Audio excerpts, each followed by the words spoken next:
Item one for speed round is Kalen DeBoer is not the guy for Bama.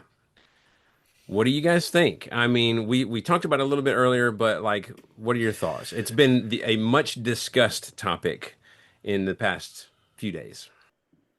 I think if anyone thought that Kalen DeBoer was going to be the guy when we first got him in, you're Delulu. Because The at universe no doesn't get to point, do that, right? no, you don't get to do that. You are never going to be the guy when you're the guy after the guy. Like that's Mhm. just not how it works. What Nick Saban did at Alabama, the program he built, the the legacy, the dynasty he built, that's not a rinse and repeat moment. And that's not something that we're going to have honestly anytime soon. Did Kalen DeBoer get the keys to a kingdom and he had everything he could have possibly wanted? Absolutely. Had he ever had that before? No. Do I think he knew what to do with it? No. Do I think the guys that Nick Saban recruited were ready to be coached by someone else? No. And so it's it took us a while to get to Nick Saban after Bear Bryant. God, I hope it doesn't take that long again. But to have a generational coach, you're not going to have two in a row. So if you were someone that was like, yeah, Kalen DeBoer's the guy, then you need to reevaluate your your decision making because he ain't. Matt? I agree with Jesse. I think I'll take it a little bit more tempered though.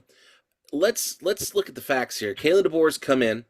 This is a guy that went 25-3 at Washington. Okay, he had a lot of success. He was 12-6 at Fresno State. Before that, he was 67-3 at Sioux Falls. Dude has a pedigree of winning. He's 9-5 right now at Bama. Is that great? No. Is that acceptable? I think the argument can be made. No, it's not. Um, I think that we have to. Like, there's a ton of people that said, "Fire him now! Don't wait. Go ahead, pull the trigger." But again, speaking on behalf of people that have gone through the coaching thing, and tried to figure it out, like you just pump the brakes a little bit. Let's see how the rest of the season goes, and then at the end of the season, if we need to, if they get creamed in the Iron Bowl and if they end up losing like 6 games, then maybe, yeah, let's then pull that trigger. But until that point, I would say just be upset. Bama fans, you have a reason to be upset. But Jesse made a solid point. You can't it's dynasties come and go. It's all cyclical.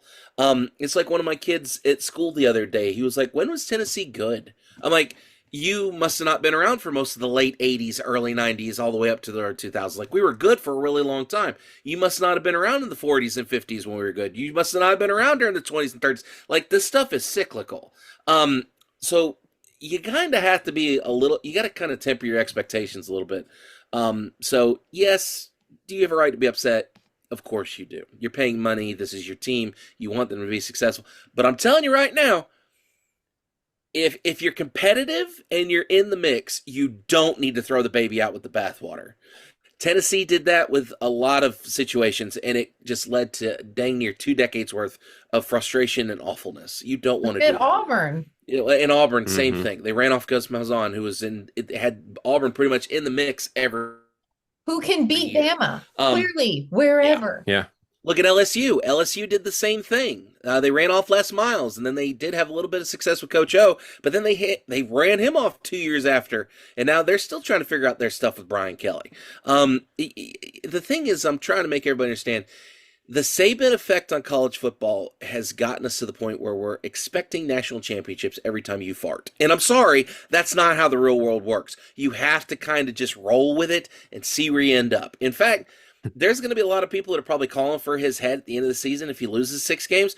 I don't know if you do that. I think maybe you need to wait a whole other year, which is painful, frustrating, and not pleasant. But if it in the long term, because don't be knee jerk about it. In the long term, you might be better off waiting and paying the guy 50 million instead of 70 million on his buyout. Like it's just Who would we get? Like who's Right. there? that's the problem. Who are you going to It's go always get? the question. Who are Who you do you gonna get? go get? Gonna go get Coach Prime? He's not doing so hot at Colorado. They lost their season opener. You gonna go get Bill Belichick and his girlfriend Jordan? You No. don't want to go get Bill Belichick and his girlfriend. You want to leave them in Chapel Hill and don't talk to You don't them. want that distraction. Just another distraction. Speaking Um, speaking of the Belichick thing, real quick, I saw a TikTok and it was somebody at the UNC game filming Belichick on the sideline yeah, talking to his girlfriend. yeah. And During the game. the second comment said, are we almost done?" And then it was like, "I'm coaching a football game.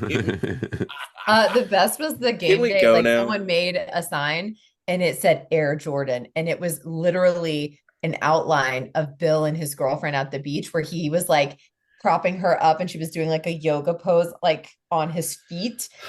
And Oh, it was so cringe, but whoever made that sign, job. Yeah. For DeBoer, I think it's still kind of too early to tell if he's the guy for Bama or not. But I will say I agree with some of the experts who've been calling this team soft, undisciplined, and just in general a far cry from the Saban teams that we saw, even the ones that we didn't see win a national championship. Um, can I there's been also? a lot of speculation. Sorry, Wes, I'll get Yeah, back to you in a second. There's been a lot of rumors and stuff that during, and again, I saw this on Twitter, so take it with a grain of salt, that there are DoorDash orders being made late the night before the game. There's players that aren't like lights out at like hmm. 3 o'clock in the morning the night before a game. There's Oh, just gotcha. a lot of undisciplined behavior that Right. Nick Saban would not tolerate. And No, but they can did have, I will say the players apparently, I saw today that the players had a players only meeting today mm, to get right, talk about expectations, and talk about the standard they want to set, their responsibilities as players and how they want to be better. Will that have an effect? I don't know. It's hard for me to say like who's a leader on this team. You know what I mean? Like I could have said that in seasons past, and this one I'm not totally sure. I know that they said Ty Simpson is because he's obviously been there a hot minute, but I, yeah, one thing that I would like to add is I'd like to also say that under Saban, no player would be able to talk smack like Castellanos did and live to tell the tale. Can you imagine if a player had done that in the Saban era? Oh, Would he'd be not have worked crucified. out well. It would not be I good. It mean, would. look at all the "We Want Mm. Bamas" that went down.